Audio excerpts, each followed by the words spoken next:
네, 이번에는 인베스팅닷컴에서 제시하는 이슈 분석 들어보도록 하겠습니다. 인베스팅닷컴의 김수현 이사 전화 연결되어 있습니다. 안녕하십니까? 네, 안녕하십니까. 네, 오늘은 어떤 이슈 다뤄주실 예정인가요? 네, 오늘은 국제유가에 대해서 한번 알아볼 텐데요. 네, 국제유가가 5월 한 달 동안에 무려 90% 가까이 상승했습니다. 네, 이는 역대 최고의 월간 상승률을 보인 건데요. 29일 장에서는 4.84% 오른 35.34달러에 마감을 했고요. 또 브렌트는 29일 4.72% 오른 37.73달러에 마감을 했는데 한 달 동안에 40% 가까이 상승하면서 1999년 이후 가장 큰 폭의 상승세를 보였습니다. 그리고 오펙 플러스는 6월 9일에서 10일 다음 회의를 준비하고 있는데요. 이때 논의되는 대규모 감산 연장에 따라서 이 같은 상승세가 지속될지에 대한 여부가 결정될 것으로 보입니다.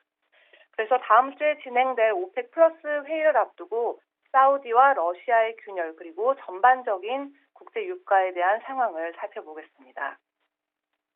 네, 돌아보면 4월 12일에 오펙 플러스 회원국들은 5월과 6월 두 달 동안에 하루 970만 배럴 원유 감산에 최종 합의했고요.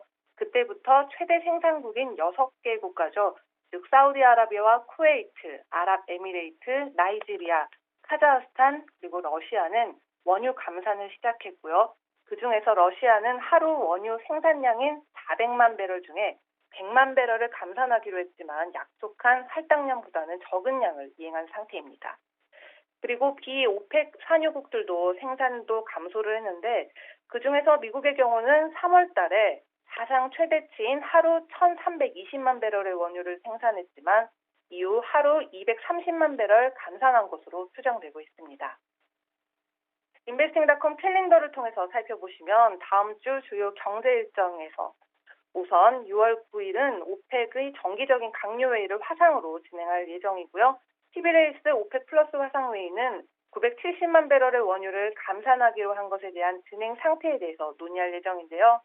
여기서 관건은 오펙 회원국들이 합의한 감산 규모가 7월부터 줄어드는 가운데 오는 9월 그리고 9일, 10일 열리는 오펙 플러스 회의에서 회원국들이 현재 감산 수준을 쭉 유지하기로 결정할지의 여부가 되겠습니다. 그럼 러시아와 사우디아라비아의 상황을 각각 살펴볼 텐데요. 최근 러시아의 경우는 7월 1일부터 증상 계획을 지지한다고 시사했는데 블룸버그에 따르면 사우디아라비아가 생산량을 증가하는 것에 반대하고 현재 감산량을 유지하고 싶다고 전했고 또 사우디아라비아와 러시아 간의 추가적인 분쟁이 일어난다면 역시 WTI 유가에 부정적인 영향을 줄 수 있을 텐데요. 사우디아라비아는 3월 오펙 플러스 회의에서 러시아가 추가 감산을 원하지 않은 것을 알면서도 추가로 1일 150만 배럴을 감산한다고 주장했었습니다.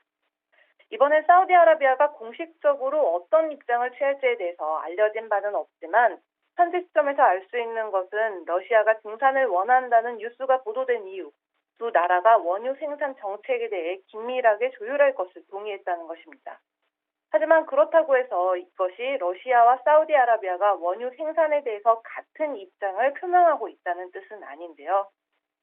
이번에 사우디아라비아는 러시아가 오펙 플러스와의 협력하는 것을 우선으로 생각하고 있을 텐데 3월 달의 경우 사우디아라비아는 수익을 위해서 원유 증산을 최대한 수도 있다는 입장을 보였지만 이제 이 전략이 통하지 않을 것으로 보입니다. 즉 사우디아라비아는 오직 오펙 플러스와의 관계와 또 원유 시장을 위해서 감산이나 아시아 시장에서의 수익을 포기할 수 있을 것으로 보입니다. 지금까지 글로벌 금융시장 심쿵 브리핑 펄스였습니다.